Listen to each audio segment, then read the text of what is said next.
Inshallah, so we start again with Kalimatul Fasl, point 1.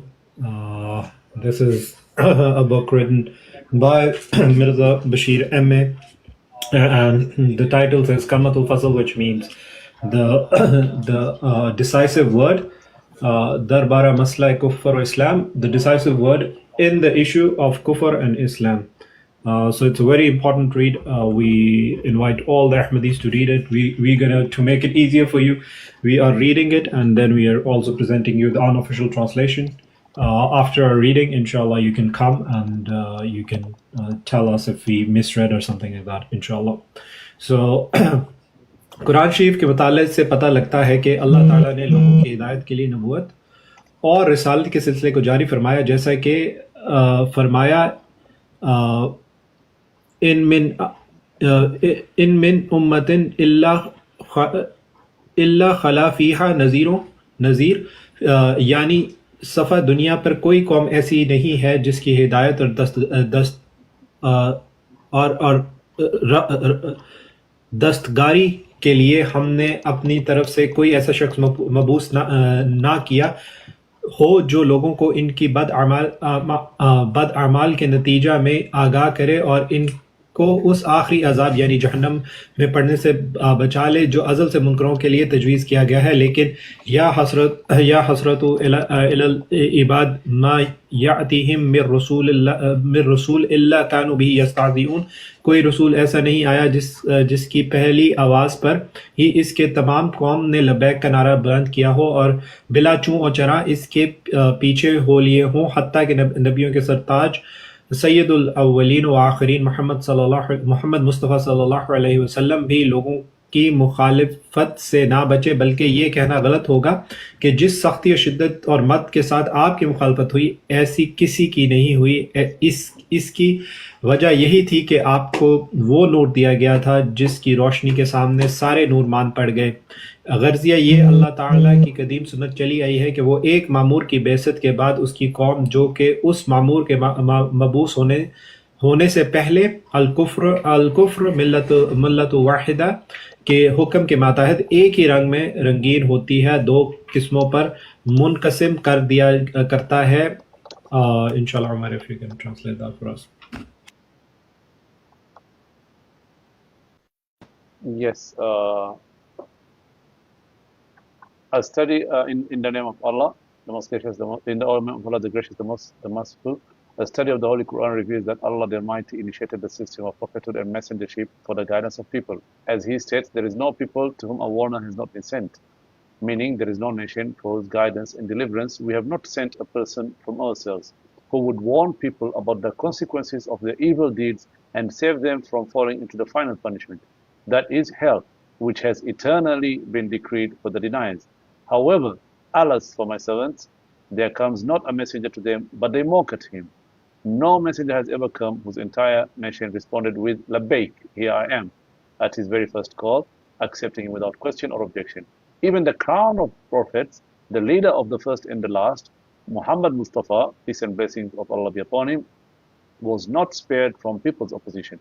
In fact, it would not be wrong to say that the severity and intensity with which he was opposed were unparalleled. The reason was that he was given that light before which all other lights paled. In essence, it has been the ancient practice of Allah the Almighty after the advent of a divinely appointed one Ma'mur. He divides his nation into two groups, which prior to the Ma'mur's advent is uniformly colored under the principle of all disbelief in one nation. One group, should I stop? Right. So yes. So to a brief summary is that Mirza Bashir Ahmad is actually saying that this is the way of Allah subhanahu wa ta'ala, that He has told us in the Quran that He sends somebody, a prophet to every nation to tell them that they're on the wrong path and to invite them to the right path. And the second thing He said, that before the coming of the prophets, all the nation is upon kufr, and when the prophets come, that same nation is divided into two parts, right? And inshallah we're going to now read on to see which are these two parts, which the nation that is upon kufr divides into after the coming of this prophet, right?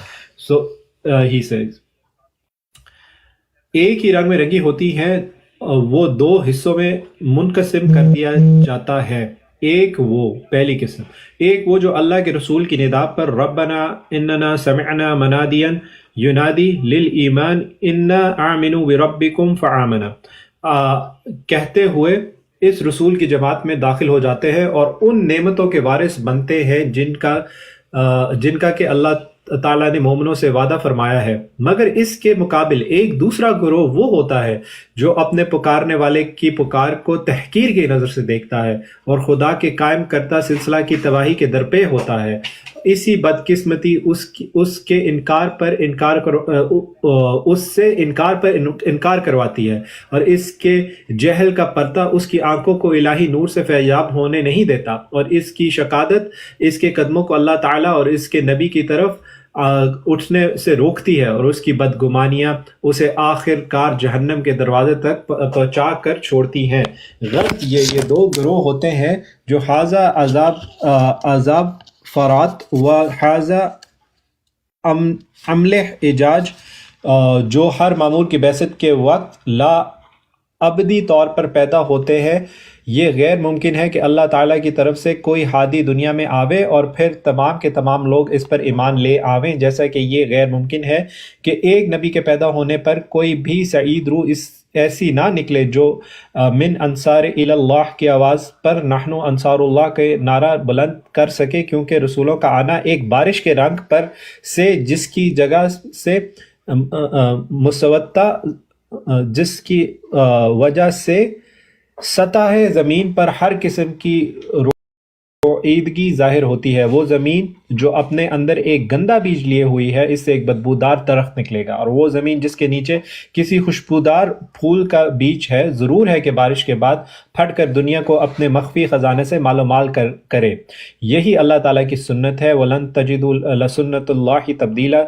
मिसाल के तौर पर देखो, जब नबी करीम okay इंशाअल्लाह we'll stop here and we'll ask Umar to translate for us. Okay, yes. So, like I said earlier, he divides his nation into two groups. I will continue from there. One group responding to the call of the messenger, saying, "O our Lord, we have heard a crier calling unto faith. Believe you in your Lord, and we have believed." He enters the fold of that messenger. The one group enters the fold of that messenger. They become heirs to those blessings which Allah Almighty has promised to the believers. In contrast, there is another group that looks upon the caller's cry with contempt and strives to destroy the system established by God. Its misfortune leads it down the path of denial upon denial, and the veil upon its heart prevents its eyes from benefiting from that divine light. Its wretchedness prevents its feet from moving towards Allah and His Prophet, and its evil deeds ultimately lead it to the gates of hell. In short, these two groups, this is sweet and thirst quenching, and that is saltish and bitter, manifestly emerge at the time of every Ma'mur's advent. It is impossible that a guide should come from God into the world and then all people believe in him, just as it is impossible that upon the advent of a prophet, not a single blessed soul emerges who responds with, "We are helpers of Allah," to the call, "Who are my helpers in the cause of Allah?" This is because the coming of messengers is like rainfall, which causes various kinds of vegetation to sprout from the earth's surface. The land harboring filth within will produce a foul-smelling plant, while the land whose core contains the seed of a fragrant flower is destined after the rain to enrich the world with its hidden treasure. This is the Sunnah of Allah, and you will never find any change in the Sunnah of Allah. Yes, inshallah. So basically, so far what we have is that Allah sends prophets to give hidayah to the people. When the prophet comes, the whole the nation that is completely in kufr is divided into two, right? And one is the ones that accept this prophet and they end up in Jannah, and the other ones are that reject this prophet and end up in Jahannam. And this is something that is true for all prophets. This is the three principles, I think, so he's giving us.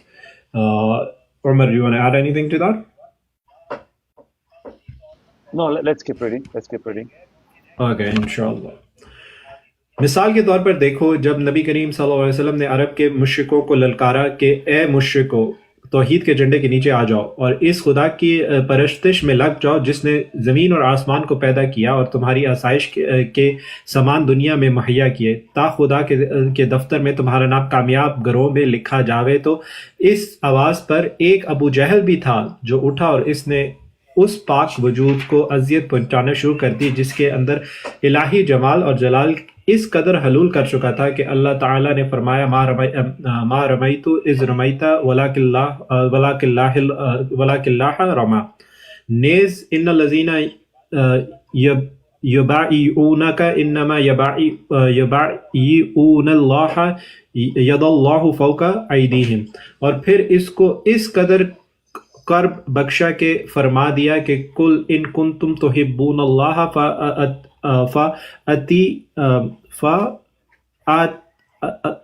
فاتبعونی یحببکم Allah.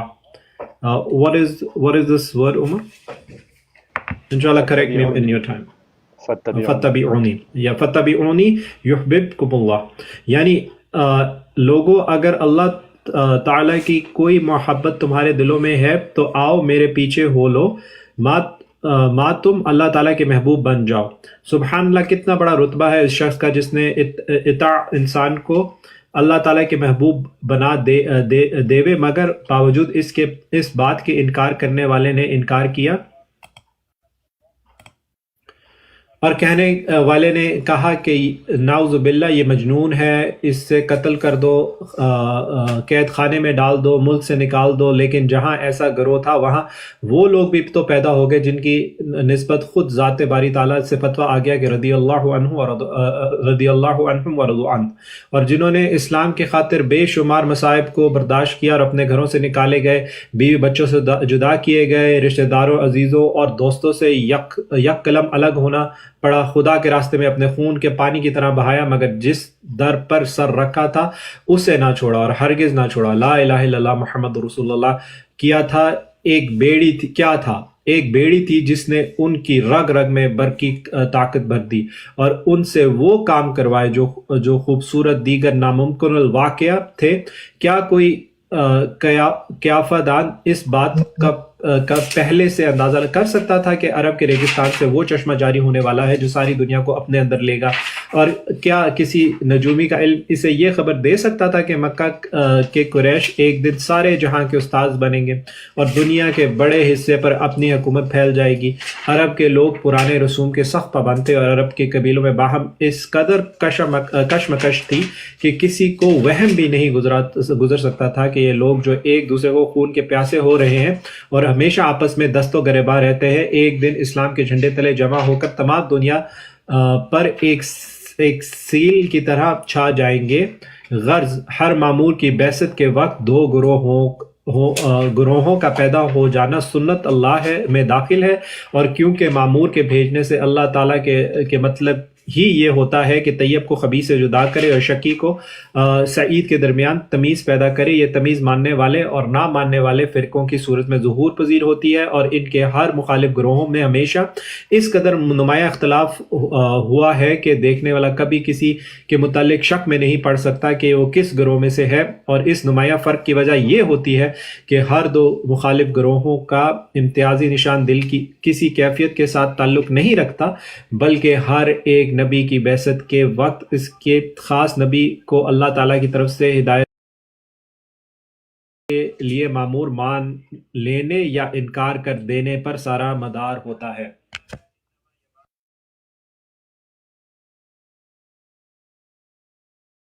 Omar, inshallah, if you can translate. Okay. For example, observe when the Holy Prophet Muhammad, peace be upon him, called the polytheists of Mecca, saying, "All polytheists, come under the banner of Tawheed and engage in the worship of that God who created the heavens and the earth and provided the means of your comfort in the world, so that your names may be recorded in the register of God among the successful." In response to this call, there was also an Abu Jahl who rose and began to inflict pain upon that pure being, within whom divine beauty and majesty was so imbued that Allah the Almighty stated, "And thou threwest not when thou didst throw, but it was Allah who threw." And also, verily, those who swear allegiance to thee, indeed swear allegiance to Allah. the hand of Allah is over their hands. And then he granted him such proximity as to declare, say, if you love Allah, follow me, Allah will love you. Meaning, all people, if there is any love for Allah Almighty in your hearts, then come, follow me, and you shall become the beloved of Allah. Subhanallah, how great is the status of that person whose following makes a human being the beloved of Allah. Yet, despite this, the denier denied, and the naysayer declared, God forbid, that he was possessed. Kill him, throw him into prison, exile him from the land.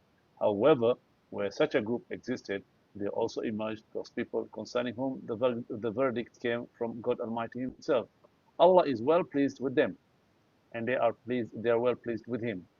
They endured countless tribulations for the sake of Islam, were driven from their homes, separated from their wives and children, cut off from their relatives, dear ones and friends. They shed their blood like water in the path of God, but they never abandoned, absolutely never abandoned, the threshold where they had bowed their heads.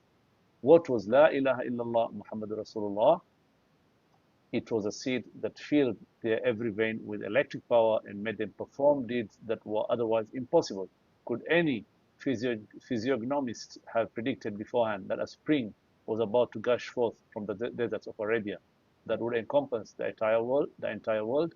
Could any astrologer's knowledge have informed him that the Quraysh of Makkah would one day become the teachers of the entire world, and their rule will spread over a large part of the globe? The Arabs were extremely rigid followers of ancient customs, and the tribes of Makkah had such internal strife and conflict that no one could even have imagined that these people, thirsting for each other's blood and always engaged in mutual combat, would one day gather under the banner of Islam and sweep over the entire world like a flood. In summary, the emergence of two groups at the advent of every Ma'mur is inherent in the Sunnah of Allah, because Allah Almighty's purpose in sending the Ma'mur is to separate the pure from the impure, the tayyib from the khabith, and to distinguish between the wretched, shaqi, and the blessed, sa'id. This distinction manifests in the form of believers and disbelievers. And the difference between these two groups have always been so pronounced that an observer can never be in doubt as to which group someone belongs. The reason for this marked difference is that the distinguishing feature of the opposing groups is not merely related to a state of the heart. Rather, at the time of each specific prophet's advent, the entire pivot rests on accepting or rejecting that particular prophet as divinely appointed for the guidance of God's creation. Those who accept are called the party of Allah, and those who reject enter the party of Shaitan, Hizb Shaitan. Yes, inshallah, I want to highlight two things over here, Umar. One thing is, you see, he made a point that when the prophets come, there are two groups, right? And then he went on 2 pages of just randomness, and then came to this conclusion.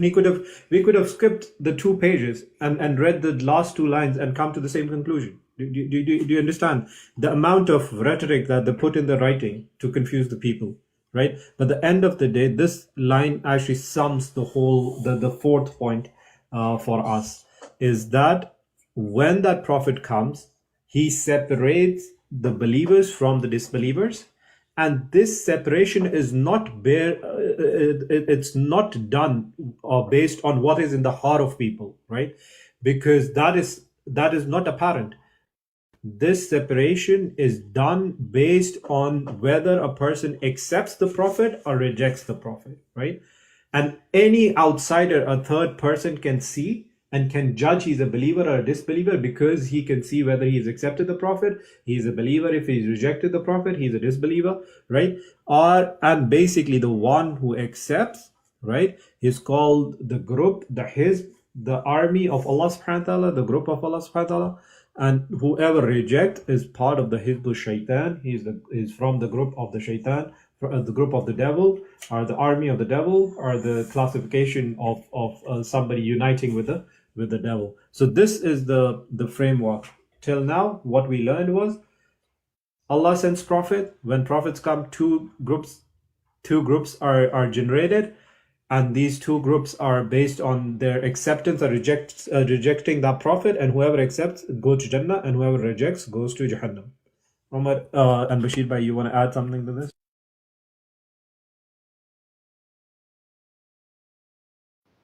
No, and it's totally true. I totally agree with you. The amount of rhetoric in the books of Mirza Ghulam Ahmad and the books of Ahmadiyya, they just don't get to the point.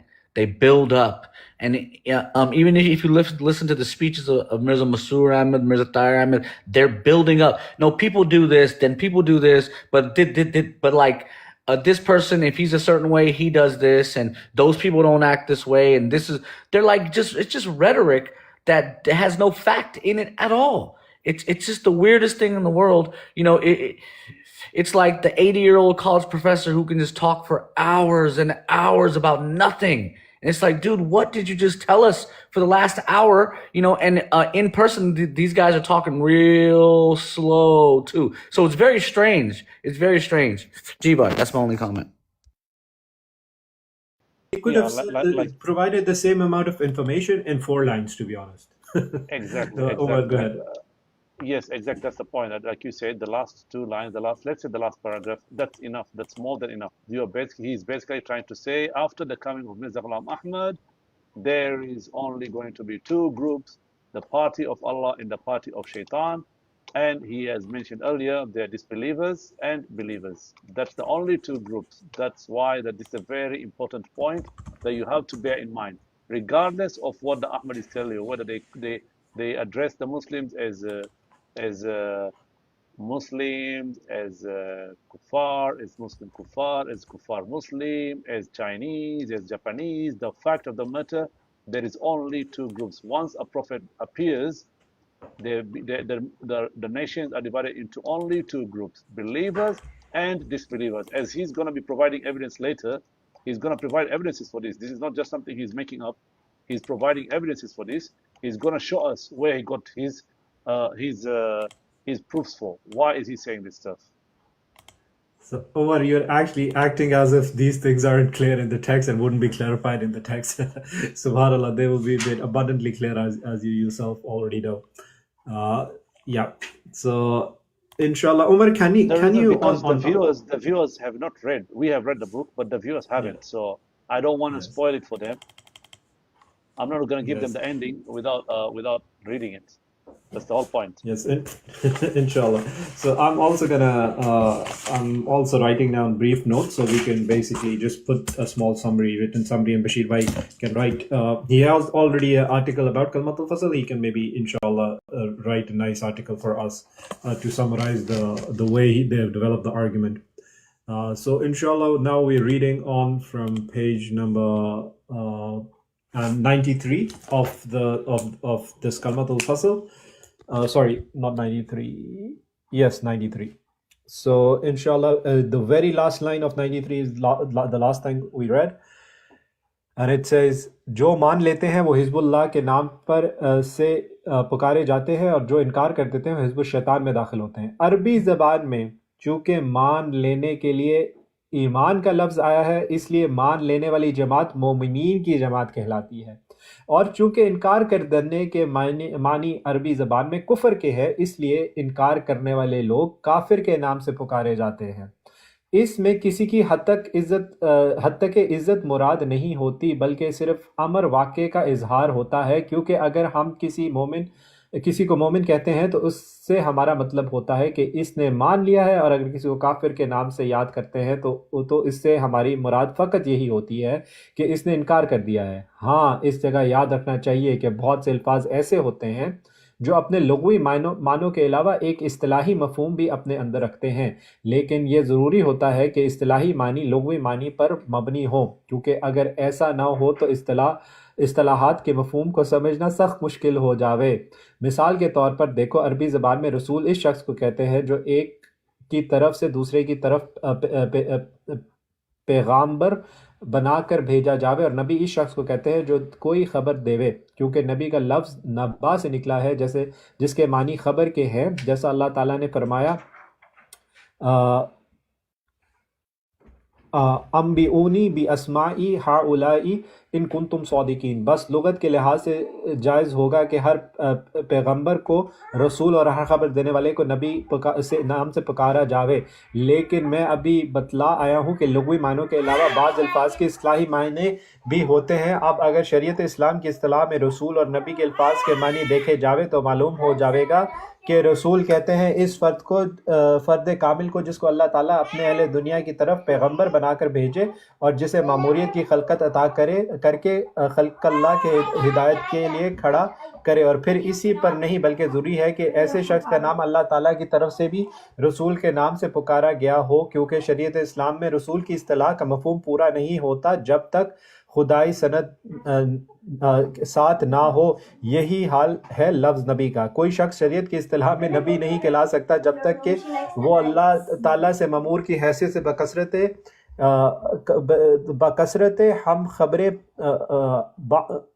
बकसरत अहम खबरें पाकर लोगों तक ना पहुंचावे, और जब तक अल्लाह ताला के कलाम में इसके मुतालिक सरी तौर पर नबी का लफ्ज़ ना आया हो। इसी तरह इस्लाम में कुफ्र और ईमान के अल्फाज के मानी एक ख़ास दायरे में महदूद हो गए हैं, और वो ये शरीयत इस्लाम में काफिर इसको कहेंगे जो इस्लाम के असूल कहेंगे। there's one word that is not readable, कि इन असूलों में से जिन पर इसकी बिना है किसी एक का इनकार कर दे, और मोमिन वो है जो तमाम असूल पर ईमान ले आवे।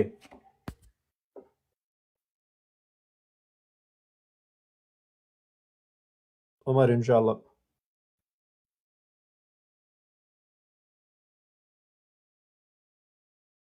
Are you there, Umar? Yes, can you read a little bit more? Yes, I'll tell you Just like when three to more stop. lines. No, can Three you more just read lines? like 3 more lines? So I'm not going to read 3 more lines because I'll tell you I stopped before he tells that there are 5 different usul Yes, of exactly. Islam. Okay. Yes, Okay, no problem. I I'll read. want to I'll read. put it separately, inshallah, so you can Okay. translate up till this Okay. point. Okay. So we stopped at Hizb Shaitan, right? I go back to Hizb Shaitan.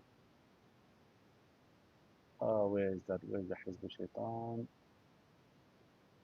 All right. In the Arabic language, the word for accepting or believing is iman. Therefore, the entire community of believers is called mu'minin. And since the meaning of rejection in Arabic is kufr, the rejecting people are called kafir. This is not intended to dishonor anyone. Rather, it is merely a statement of fact. When we call someone a mu'min, we mean that they have accepted. And when we refer to a rejecter as a kafir, our sole intention is that they have rejected. However, it must be remembered that it must be remembered here that many words, besides their literal meanings, also carry a technical, istilahi meaning. But it is necessary that the technical meaning be based on the literal meaning, because if it were not so, understanding the concepts of terminologies will become extremely difficult. For example, in the Arabic language, Rasul refers to a person sent as a messenger from one party to another, and Nabi refers to a person who brings news. Khabar, as the word Nabi is derived from Naba, meaning news. Just as Allah Almighty stated, inform me of the names of these if you're truthful.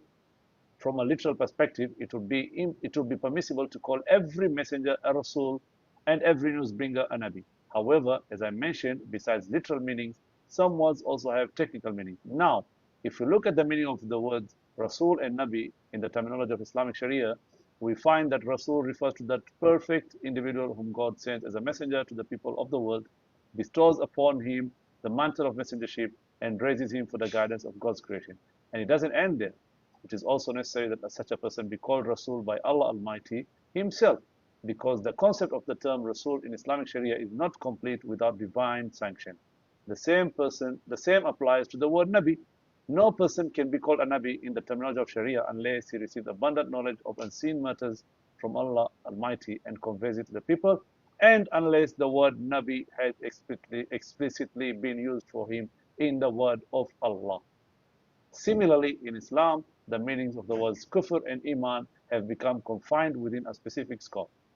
And that is, in Islamic Sharia, a kafir will be the one who denies any of the foundational principles upon which Islam is based. And a mu'min is the one who believes in all those principles.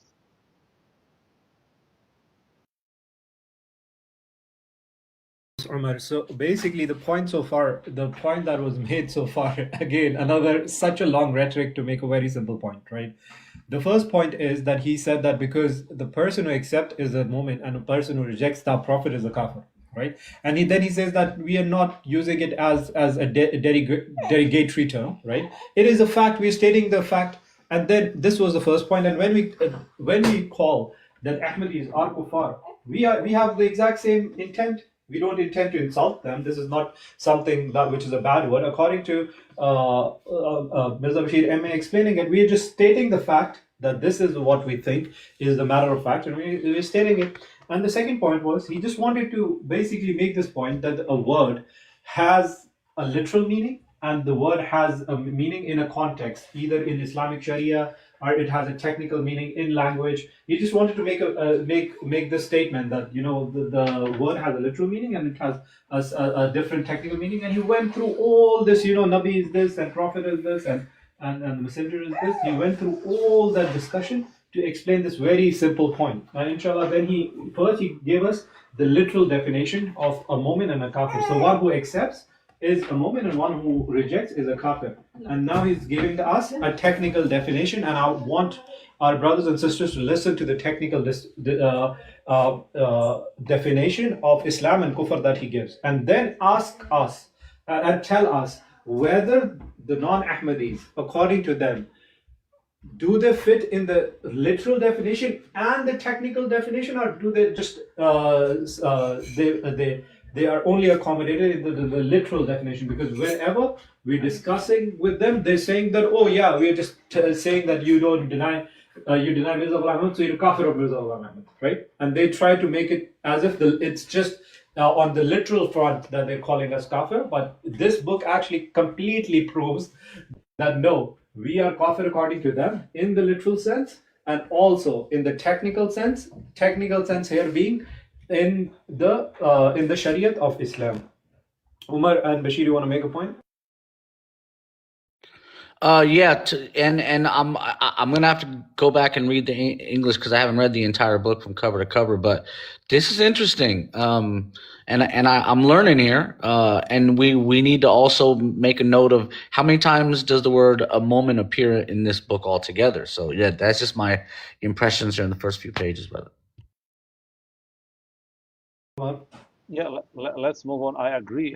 As a matter of principle, Ahmad, I agree with Mirza Bashir Ahmad.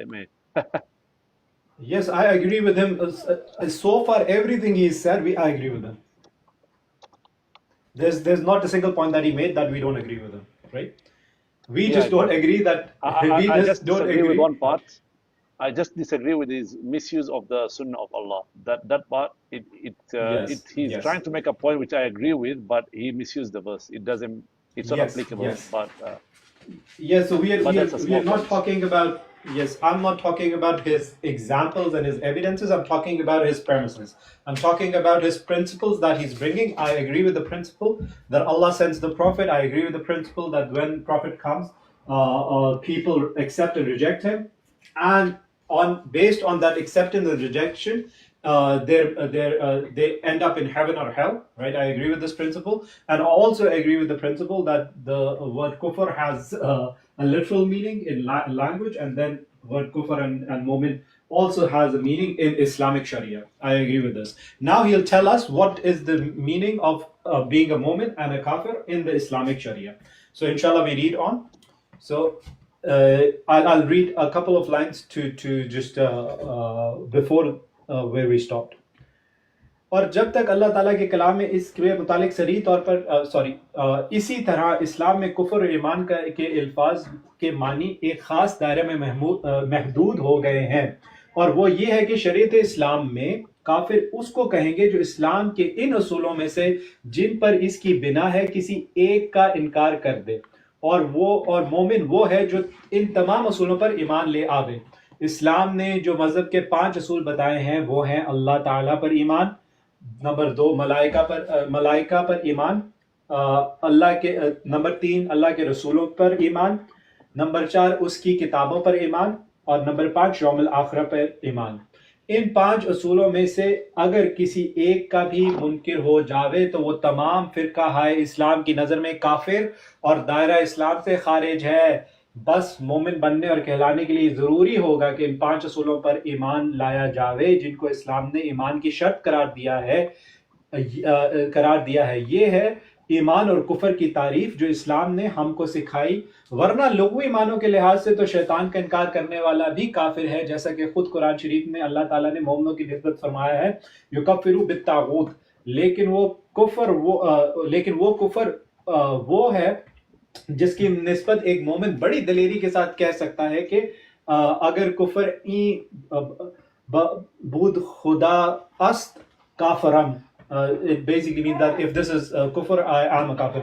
बस इस बात को अच्छी तरह समझ लेना चाहिए कि बाज़ अल्फाज के लुग़वी और इस्तिलाही मानों में ज़मीन आसमान का फ़र्क होता है, जैसा कि मैंने अभी लिखा है कि एक वो कुफर है जो इंसान को शैतान के पंजे से छुड़ाकर अल्लाह ताला के दरबार में ला खड़ा करता है, और जिसकी जिस तरफ आयत मिन यकफुरु बित्तागूत खुले लफ्जों में इशारा कर रही है, और एक वो कुफर है जो लानत की सूरत में एक मुकज़्ज़िब इंसान पर पड़ता है और उसको बारी ताला के दरबार से हटाकर शैतान के कदमों पर ला डालता है, जैसा कि अल्लाह ताला ने खुद फरमाया है, अल्लज़ीना कफरू औलियाउहुम बित्तागूति यखरुजूनहुम मिन नूर इला ज़ुलुमात।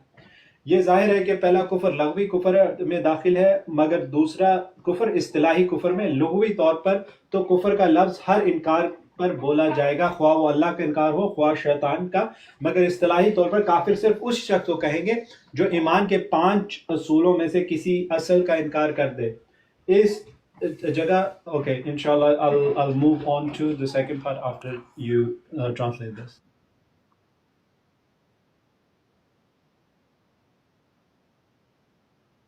Sorry, what was the last sentence you said? I was busy in the chat.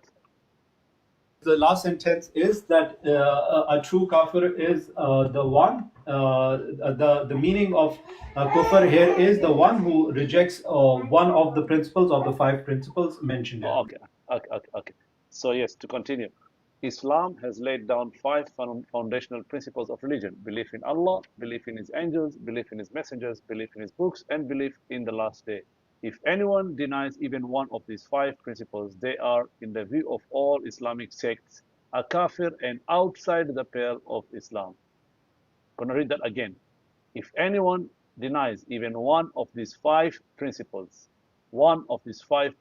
they are, in the view of all Islamic sects, a kafir and outside the pale of Islam.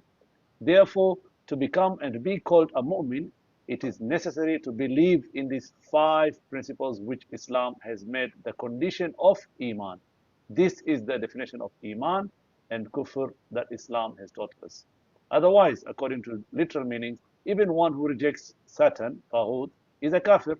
As Allah Almighty Himself stated in the Holy Quran regarding the believers, whoever disbelieves in Taghut, to the end of the ayah, but this is the kufr concerning which a believer can say with great boldness, if this be kufr, may I remain steadfast in it.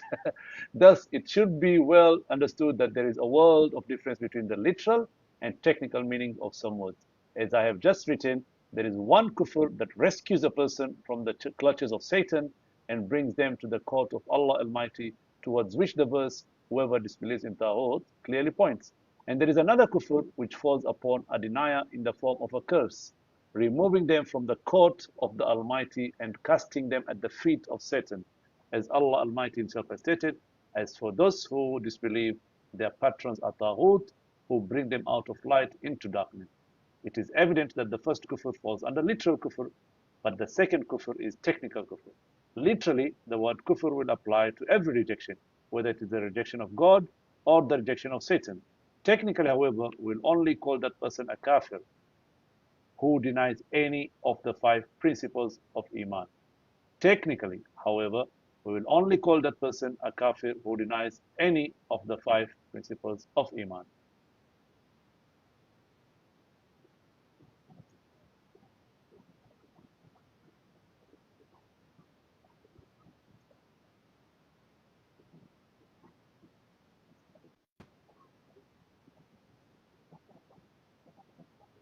because the literal kafir is who's rejecting anything. It can be the truth, it can be falsehood, right? So once he rejects anything, he becomes a kafir.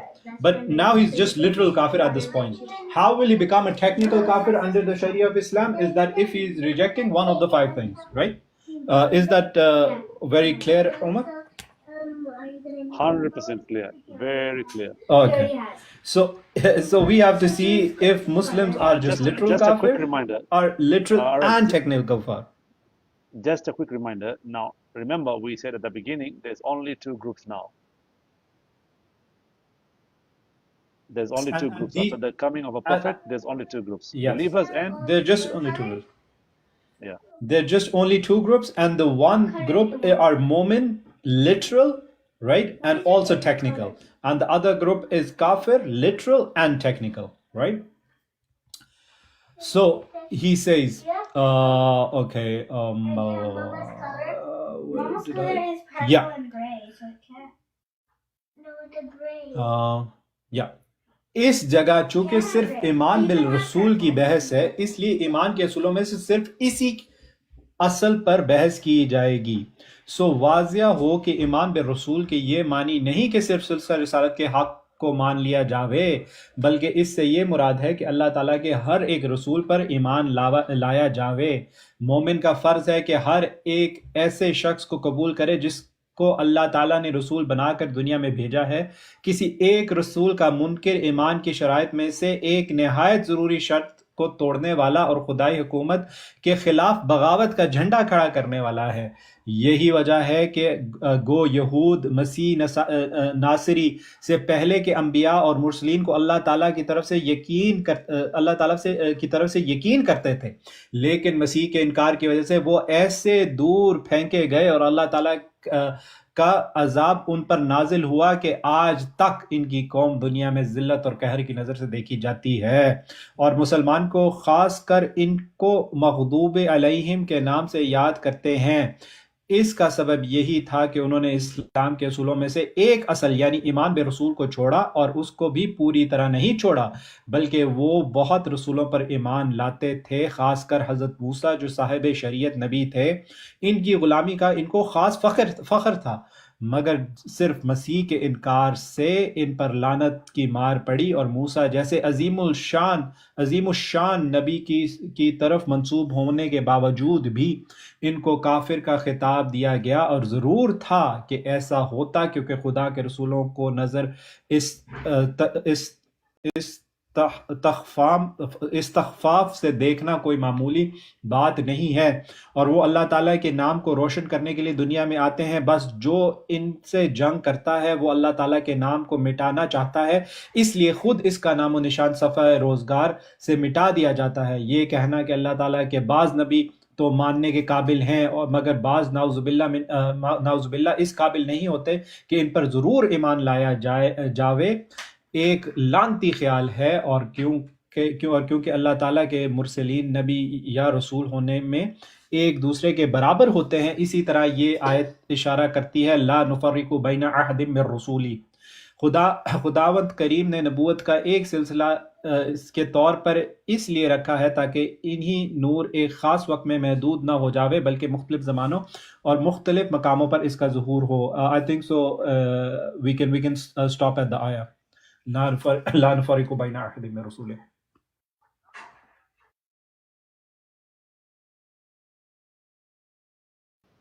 All right. Since the discussion here is solely about the belief in the messengers, Iman bil Rasul, only this principle among the fundamentals of Iman will be discussed. So let it be clear that Iman bil Rasul does not mean merely accepting the concept of messengership. Rather, it means believing in every single messenger of Allah Almighty. It is the duty of a believer to accept every person whom Allah Almighty sent as a messenger into the world. The denier of even a single messenger is one who breaks a most essential condition among the conditions of Iman and raises the flag of rebellion against the dominion of God. This is why, although the Jews believed the prophets and messengers before Jesus the Nazarene to be from Allah Almighty, due to their rejection of Jesus, they were cast aside, and such wrath of Allah Almighty descended upon them to this day. Their nation is viewed with humiliation and contempt in the world. Muslims in particular refer to them by the name Maghdubi alayhim, those who incurred wrath. The reason for this was that they abandoned one principle from the principles of Islam, namely Iman bil Rasul. And they did not even abandon it completely. Rather, they believed in many messengers and especially prided themselves on their allegiance to Hazrat Musa, who was the bearer of a Sharia. Yet, due to the rejection of Jesus, the blow of curse fell upon them, and despite being associated with a magnificent prophet like Musa, they were given the title of Kafir. And it was necessary that this should happen because looking upon the messengers of God with contempt is no ordinary matter. They come into the world to illuminate the name of Allah Almighty. Therefore, whoever fights against them seeks to erase the name of Allah Almighty. Hence, his own name and trace are erased from annals of time. To say that some prophets of Allah Almighty are worthy of acceptance, but some, God forbid, are not worthy of having faith placed in them is a cursed thought, because the messengers of Allah Almighty, in being prophets or messengers, are equal to one another. The verse, we make no distinction between any of his messengers, points towards this very fact. Is this where I stop? Inshallah. So, Umar, do we want to read another page, or we should conclude here and do it tomorrow? No, this is enough, I think. Okay, inshallah. So the last thing that you read was that now we had the new principle coming in, and he said that anybody who rejects one of the 5 principles that are the 5 principles of Islam, right, he becomes a kafir in the literal sense and in the technical sense. And he says that because our discussion is only about one of those 5, right, one of those 5, which is prophethood, so we're going to only discuss the prophethood. And then he explained to us that rejecting prophethood does not mean rejecting every single prophet. He said even if you reject one prophet, it means that you're rejecting all the prophets, and you basically